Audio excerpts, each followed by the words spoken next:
All right, everybody, welcome to our new Madden Sim series here, the Xavier Klein Coaching Journey. And what we're going to be doing is starting off as a head coach for the New Orleans Saints. And my goal in this series is something that I talked about in the last Madden, which is we're going to try to see if we can build out this universe through the lens of our coach. So I'm going to rock with the Saints for a couple seasons, building up my reputation and my credibility in the NFL. And the hope is that we are going to build out his ability before moving on to a new franchise. So we're going to start out with the Saints. We'll kind of see what happens throughout the turn of events here, multiple seasons to figure out, like, are we in the right spot or not, and then make the decision to move and maybe seek new employment with another team. And the goal is to kind of work through that, right? Take some breaks.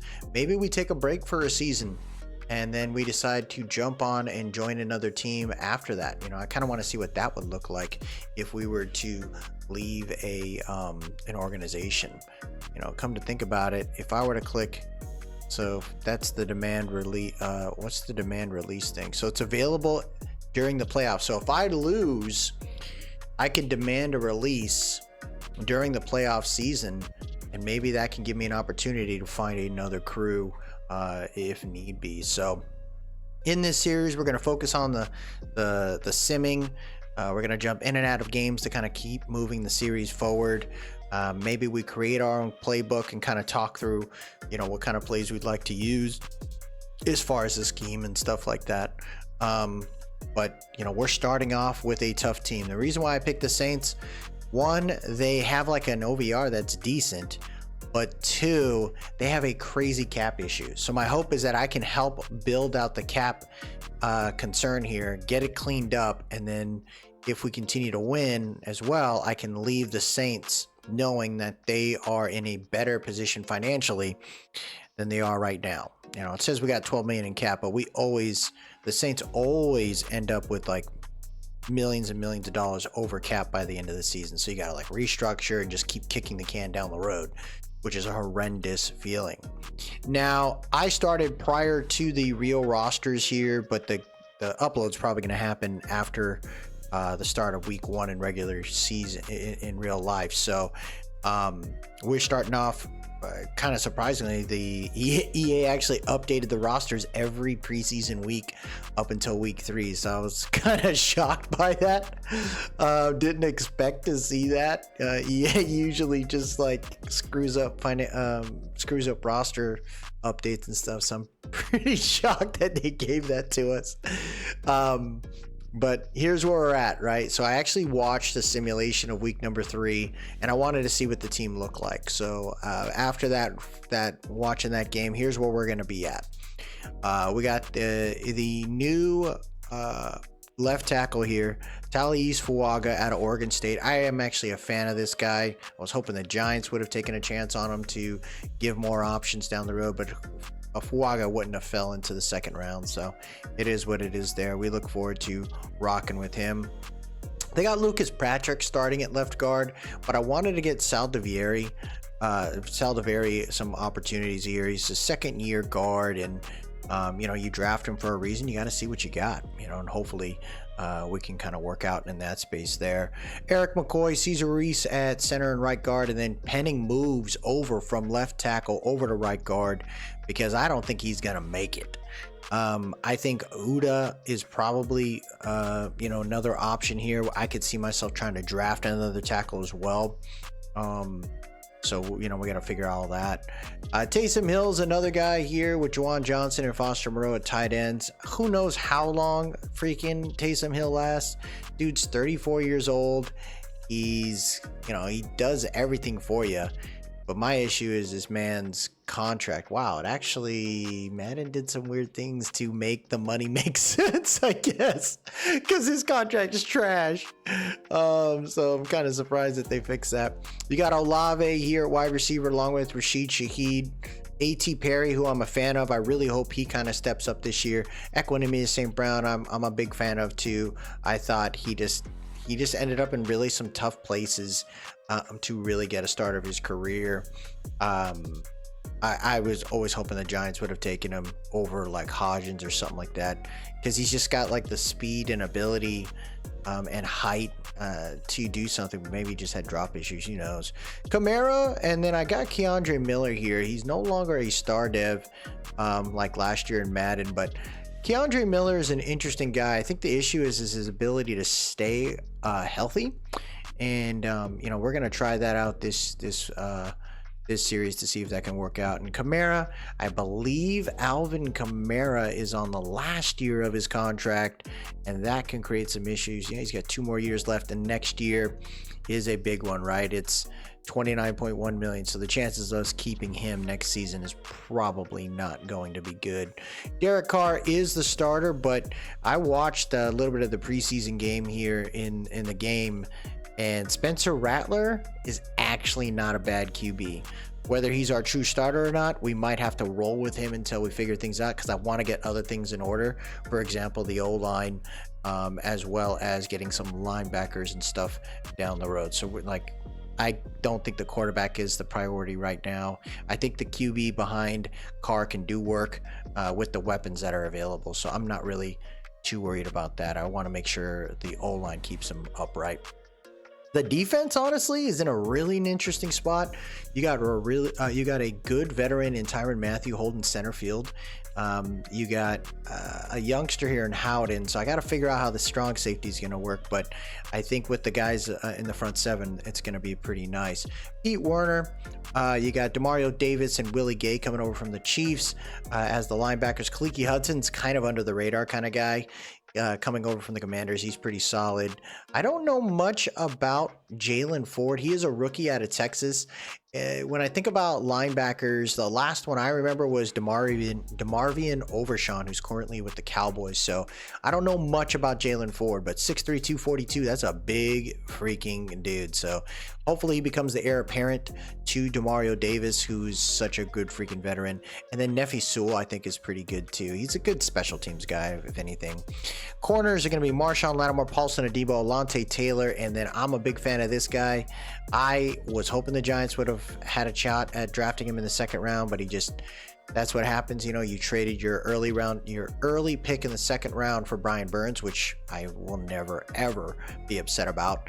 But you lost out on a chance of getting a corner like Kool-Aid, who could have been pretty solid for us, very much needed for the Giants. So I talk about the Giants. I'm a big Giants fan, so it sucks to lose them, but I think you got to build it in the trenches for the Giants, just like any other team. And this team had the capital to be able to handle Kool-Aid. Now, what's going to happen with Marshawn Lattimore down the road and Paulson Adebo? Who knows? Maybe we move on from one of these guys to allow us a chance to, 1, clear out some cap, and 2, build within the draft, right? It's a lot of money. You're talking about $62 million in guaranteed money available there still for Marshawn Lattimore. And then you're talking about Paulson Adebo here, who I believe is in a contract year. You keep them and then you have 3 corners. It's great, but how often do teams have 3 good corners? Who knows? We might have to let Paulson move on, or maybe he becomes a guy at the trade deadline if our team is horrendous to move on from as well. Maybe that'll be the situation. Now the D-line's in a really good spot. They brought in Chase Young, who in Madden tends to be better on paper than in real life. Chase Young's all right, but I don't think he's that great. And when he went over to the Niners for a little bit, it really was more of like hey, he can beat people one-on-one, knowing Nick Bosa and freaking, at the time they had, not Buckner, but Ark Armstead in the interior. Like, he was going to get one-on-ones, and, the defense allowed him to look way better than what he was, which is why he didn't get paid as much, and he just went to the Saints. Granderson is huge. He was a big acquisition, cost a lot of money. Shepard actually cost a ton of money in the offseason, so we're gonna have to figure out how to get ourselves out of that freaking contract. Cam Jordan, I'm a fan of. I hope he, we treat him right, and he ends up doing some work for us. It'd be pretty cool to keep him for the remainder of his career, which he's 35 now, so who knows how long he stays with us. But it'd be pretty sweet to try to get a Super Bowl within that time frame, or at least get a playoff contention. And in the division we're in, we should be able to do that. Special teams, you got Group and you got Headley at punter. We're gonna let Kool-Aid McKinstry play kick return, and then Cedric Wilson play punt return. As far as the specialist roles are concerned, Kool-Aid's gonna be starting slot for us. I really want him getting some reps. Granderson in the interior with Bresee and Cam Jordan and Young. I think that's a really good rush package there. Demario Davis, Willie Gay playing sub linebacker with Warner behind him. A.T. Perry, he's going to be, and Equanimous and Cedric. I wanted to have some big slot corner wide receivers there. You got Alvin Kamara and Jamal Williams kind of pairing it off there. I want more of a 1-2 punch in that space. I wish practice squad players would allow you to grab other veterans, but fortunately, I think we got some really good ones. Dane Jackson, we had to move down, but I'm a fan of Fedarian Mathis. I think he could be pretty solid for us. Sky Moore ended up getting cut, which in real life, that could have been the case. I think they kept him mainly for cap purposes, but Sky Moore, like him getting cut by the Chiefs, I had to take him because who knows if we get injured. I like Rakeem Jarrett coming out of college. I was hoping he'd get a little bit more, I guess, time to develop. But he's kind of a guy that, like him and Nada from Clemson, as well as the other cat that's currently with the Chiefs right now. It's not short, but he's like at the bottom of the depth chart. He wasn't as fast, but I thought he was a really good wide receiver in college. I can't remember his name. It's not Nada. I think it's my goodness, he got in trouble for like drinking or something like that, and then messed up. But yeah, so he's kind of at the bottom of that depth chart there. Chase Allen from the Rams, I think he can do some work. Bubba Bolden, free safety there, and then I brought in a punter because I don't think the punter we have is that good. So we get Turk on a decent futures contract, and I think that'll be a good move for us. As far as the settings are concerned, we are using 12-minute clock with a 17-second runoff. We are going to have default, just all pro settings, and the hope here is that I only tweaked a little bit, like the field goal and the punt accuracy. I reduced the injuries down so I can move the fatigue up. I think I'd like to see a little bit more auto subs happening there, and then everything else is set to default. As far as gameplay sliders, though, XP sliders, I am actually using Funky Corm. I've been using him for a couple years now. I think he's a pretty solid dude when it comes to testing. He tests these things like crazy, so I'm all about it. I'm going to be using his, and then once Madden settles in, which I think right now there's a lot of NCAA hype, which I'm a big fan of. Madden has always been kind of tough, and I don't think they really put too much time into it. But Madden, Madden sliders for sim, I think will start coming out a little bit more. I usually use Playmaker for sim CPU versus CPU stuff. As far as the rules, I turn off the trading until I head to week 6, as well as practice squad stealing. Why do I do that?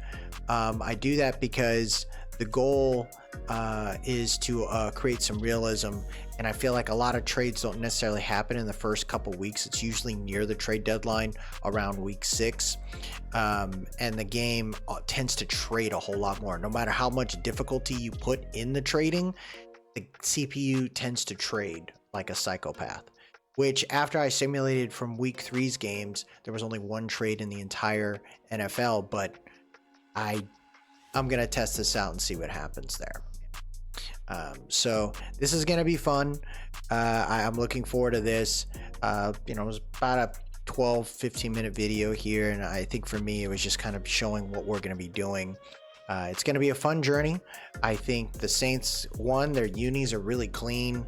I think it's a place that deserves to get back into the running. I have family that live in New Orleans, and right now in that city, I want to see if we can get them excited again. So maybe we can do that before we decide to move on. and try to rebuild another team. You know, I think there's a couple different teams we could have done. Everyone always focuses on OVR and stuff. I think for me, it's not necessarily OVR. It's like the condition the team's in.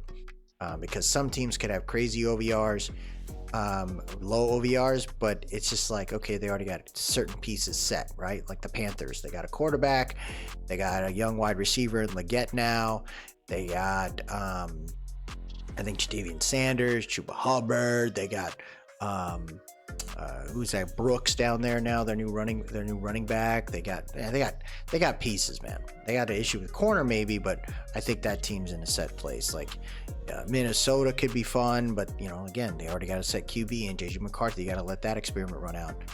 I'd say if I were to mess with anybody, I think it would be kind of neat to see what happened if we stayed within the division and we went over to Atlanta, because then we can see Michael Penix Jr. by that point. By year 4, year 5 of this universe, that'd be kind of cool. I think it'd be neat to look at some other teams like the Rams. Maybe McVay retires and he's done. You know, there's no more Aaron Donald.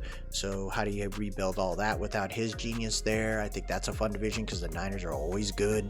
Cardinals always built up. We could rock with the Cardinals because Gannon, who knows how long that dude makes it in the NFL. I think he's an interesting defensive mind, but I don't know if he can figure out the offensive side. Who knows? Maybe we rock with the Colts one day, but I like the fact that we're starting out with the Saints to work through the cap, because then that allows the universe itself to kind of get built out, where I feel like the Saints have no choice but to cut players in order to make it last. So that'll do it for us today, everybody. We'll probably get a video out for the first game, first part of the season real soon, but I wanted to get this thing downloaded, uploaded, and getting that going. So you're going to see a lot of football on this channel. You'll see, I still got tons of episodes ready to go for the Sparrow series, as well as the Aztec rebuild, and then we'll get the Giants series going real soon too. I'm waiting for the real rosters to show up, kind of dissect which draft classes kind of work out there, and then we'll keep it moving. But if you like what you saw today, please drop a like, leave a comment, tell me what you think, and most importantly, subscribe to keep up with the series. I really appreciate everyone that stopped by today. Y'all have yourself a good one, and for now, let's go Saints.